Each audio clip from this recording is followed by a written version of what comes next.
Let's catch up now with Liberal MP Craig Kelly. He joins me from our Macquarie Park studio. Craig, thanks for joining me on this. You posted this doctor's video. You obviously thought it was important. This authorisation by the drug authority in the US now lends support to the fact that these drugs could be very useful. Are you surprised that it's been taken down? Have you been able to find out why YouTube took it down? No, Chris. Something about, they talk about community standards, but here we had a message from a medical practitioner in the USA explaining about his trials that he conducted. And for some reason, YouTube has decided that the public can't have that information. And that's been sort of backed up and supported by a lot of segments of the media, that anyone has talked about hydroxychloroquine as a potential treatment for the coronavirus has been shouted down and said, oh, you're spreading disinformation. And what you're right is we have to be very careful during this time that we don't trash those principles of free speech, because it was those principles that poor doctor in China that actually went out and tried to warn the world about what was happening, but the groupthink of the Chinese authorities clamped down on him, called him into the police station and made him sign a statement that he was sort of spreading false rumours. If that may have happened another way, Chris, this entire mess the world is in may not have happened. So now more than ever, the principles of free speech and democracy are more important than they've ever been. And that's why, where you see social media groups like YouTube deciding that doctors' messages should be censored and removed from the internet, that needs to be called out. Yeah, this is a very important issue, of course. It's not a silver bullet, it's not a magic cure to the disease, but it could be very, very useful in the treatment. Obviously, the US authorities have recognised that. Australia is lagging behind a bit. Australia has been looking at trials of these drugs, but it's now restricted the supply of the drugs because there's been such a rush on them, and they're needed by people for other illnesses such as lupus and rheumatoid arthritis, as I mentioned. Just what have you been able to find out about how effective the treatment in China, in the US, in Europe has been with these drugs? Well, Chris, all I can do is read some of the peer-reviewed science and read some of the reports of the testing, and this appears to give us some hope. And at this time, Chris, where there's so much doom and gloom being peddled in many sections of the media, where we hear a good news story like that, where there appears to be a breakthrough coming, not from some crazy crackpot, but from an established, very well-respected medical practitioner, that's the type of message I believe that the public is entitled to know about and discuss. Yeah, you've heard from the ABC. Apparently, they were looking to criticise you for actually circulating this information, rather than telling people about the advances and knowledge we're getting and the approvals for the use of this drug. They wanted to do you in over sharing the information.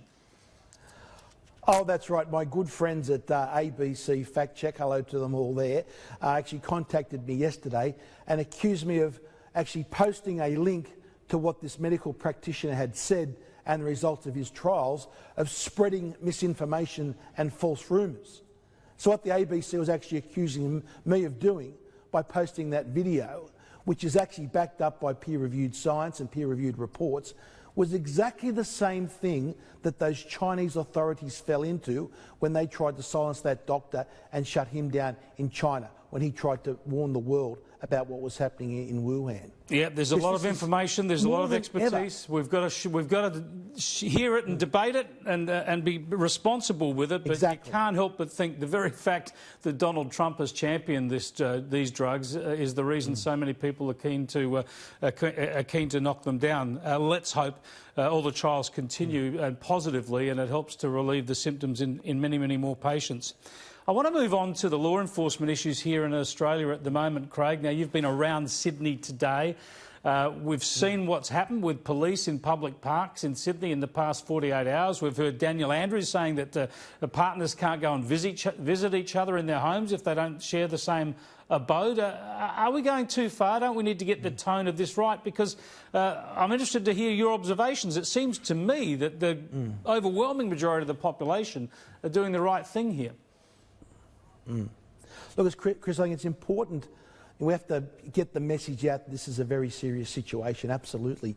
But if we do it in a way that's overkill, you'll have the reverse effect. Now, I had a constituent contact me this morning and said, can I take my tinny out on the Georges River to go catch a few fish? And I thought, so I'm going by myself, and I thought, well, surely that common sense would tell you that would be okay. He's out by himself, he's on the river, he's in a small tinny, he's fishing for dinner. Anyhow, I thought, so I advised him, look, my interpretation of the New South Wales regulations is that's okay. You're either out exercising, you've got a few oars in the boat, or you're actually out getting something to eat, you're catching fish. Anyhow, as I drive to the studio tonight, I hear on the radio that the police are actually stopping people from going out in boats fishing, whether there's 1 or 2 people on those boats. Now, we've got to be really careful it's not an overkill, because you have an overkill, people will then ignore the regulations and treat them with the contempt. So it's, I think, as you mentioned, Chris, it's really got to be common sense in this. It's about going about your business, but isolating yourself. That 1.5 metres, that social distancing, as the doctors advise us, is just so important over the next couple of weeks. Well, that sounds crazy, stopping people going out on a boat. Sure, not big groups, same rules apply, but 2 people or 1 family, this is what we need to get through this winter, is the opportunity sensibly to get some fresh air and sunshine. But we have to also remember what the medical experts advise us on, Chris, the importance of actually being outside, the importance for our mental health. Fresh air, sunlight, exercise is the best. If you're cramped up in your house, that's often the best thing you can do for your own health and also your mental health.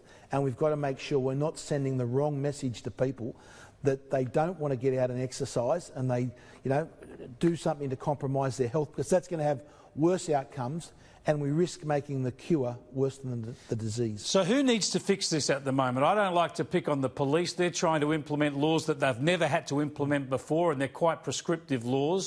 The police commissioners, again, it's new territory from them. I really think the political leaders have to set the tone, rather than lecturing and hectoring the public and threatening them. They need to explain for the police and the public to follow what the core principles are here and how common sense ought to apply.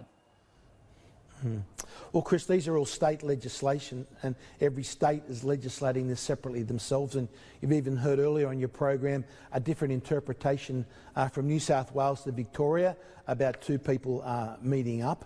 I think they've got to have an overall principle with these laws that common sense must apply. Stay your distance where you can, stay at home where you can, but still, it's common sense, that 1.5 metre distance, and we can all get through this, Chris, and hopefully in a short period of time, some of these restrictions that these harsh restrictions now, we can look at lifting them. But for the next couple of weeks, let's all get together and try and apply that common sense. Craig, thanks for joining us.